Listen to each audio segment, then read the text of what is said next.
స్కూల్లోనో కాలేజీలోనో అమ్మాయిలకి best friend ఉంటాడు కదా. సాధారణంగా బెస్ట్ ఫ్రెండ్ అంటే వాడి చూపుల్లో తేడా ఏమీ ఉండదు. ఎవడి చూపు తన ఫ్రెండ్ వైపు పడినా కూడా అడ్డంగా నిలబడిపోతాడో వాడే బెస్ట్ ఫ్రెండ్. కానీ బిగ్ బాస్ హౌస్ లో బెస్ట్ ఫ్రెండ్ అంటే వేరే లెక్క ఉంటుంది. పక్కోడి చూపు ఆమెపై పడకుండా చూడమేమో కానీ వీడి చూపు మొత్తం కామంతో కటకటలాడిపోతూనే ఉంటుంది. కసిగా చూసు చేతులు ఎక్కడెక్కడో పెడతాడు.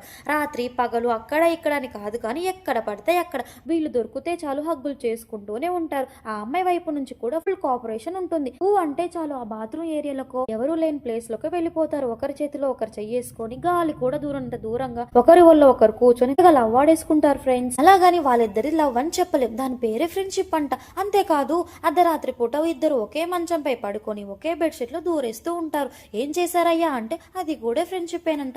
నువ్వు లేకపోతే నేను ఉండలేను అంటూ తెగ ఏడ్ చేశారు ఇద్దరు, అది కూడా ఫ్రెండ్షిప్ ఏనంట. ఇలా చెప్పుకుంటూ పోతే ఒకటా రెండా బిగ్ బాస్ హౌస్ లో కామ కళాపాటతో ఈ టాపిక్ అయిన రీతు చౌదరి అండ్ డేమన్ పవల్ తో ఎఫైర్ గురించి అడిగితే తిమ్మ తిరిగి ఆన్సర్ ఇచ్చింది రీతు చౌదరి. ఎలిమినేషన్ అనంతరం మీడియా ముందుకు వచ్చిన రీతు చౌదరి డేమన్ పవన్ తో అంత పీకల్లోతు ప్రేమలో మునిగిపోయారా, పైగా హౌస్ లో వాళ్ళే మీది నాన్ హెల్తీ రిలేషన్షిప్, ఎప్పుడు కాలేసుకొని కూర్చుంటారు పడుకుంటారని అంత దారుణంగా అన్నారు కదా. హౌస్ లో ఉన్న వాళ్ళకి అలా కనిపించిందంటే మరి బయట చూసే వాళ్ళకి ఇంకెలా కనిపిస్తుంది? అసలు మీరిద్దరు రిలేషన్ ఏంటి? మీ ప్రేమ పెళ్లి పీటల వరకు ఎక్కుతుందా అని మీడియా అడగ్గా పెళ్ళా బొక్క అసలు లవ్వే లేదన్నట్టుగా సమాధానం ఇచ్చింది రీతు చౌదరి. డేమన్ పవన్ తో రిలేషన్ అంటేనే అందరూ అడుగుతున్నారు. మాది pure best friend relation. Daemon చాలా జెన్యున్ గా ఉంటాడు, అతనితో నాకు చాలా కంఫర్ట్ జోన్ గా ఉంటుంది. డేమన్ నాకు బెస్ట్ ఫ్రెండ్ అంతే. మన కాలేజీలో స్కూళ్ళలో బెస్ట్ ఫ్రెండ్ ఉంటారు కదా, ఆ రేంజ్ బెస్ట్ ఫ్రెండ్. మా మమ్మీ లోపలికి వచ్చి కూడా డేమన్ తో జాగ్రత్తగా ఉండు అని నాకు చెప్పలేదు, నేను జాగ్రత్తగానే ఉన్నాను. వాయిస్ నోటీస్ లో అలా ఎందుకు చెప్పారో కానీ నా గేమ్ నేనే ఆడాను, కానీ చూసే వాళ్ళకు అలా ఎందుకు అనిపించిందో నాకైతే తెలియదు. నా గేమ్ నేను ఆడాను, వాడి గేమ్ వాడు ఆడాడు.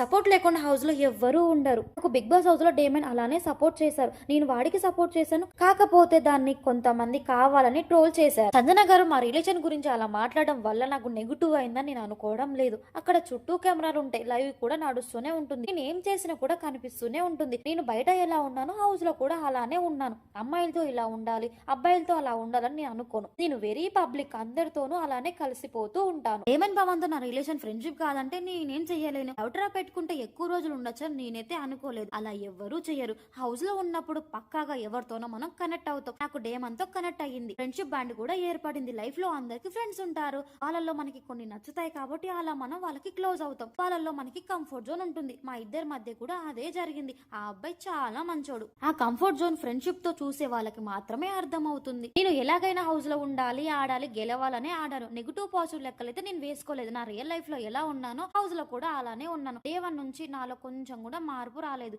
పాజిటివ్ నెగిటివ్ అని నేను ఆలోచించలేదు. డేమన్ తో కాదు, కళ్యాణ్ తో కూడా నేను అంతే క్లోజ్ గానే ఉన్నాను. కళ్యాణ్ నా బాబాయ్ కొడుకు అని అనుకునేదాన్ని. ఫైనల్ గా డేమన్ పవన్ టాప్ లో ఉండాలని నేను అనుకుంటున్నాను. అతన్ని టైటిల్ గెలవాలని కూడా కోరుకుంటున్నానని రీతు చౌదరి చెప్పుకొచ్చింది. సో ఇదండి మన బిగ్ బాస్ వీడియో. ఈ వీడియో కానీ మీకు నచ్చినట్టయితే ఒక లైక్ అండ్ సబ్స్క్రైబ్ చేసుకోండి. Thank you for watching.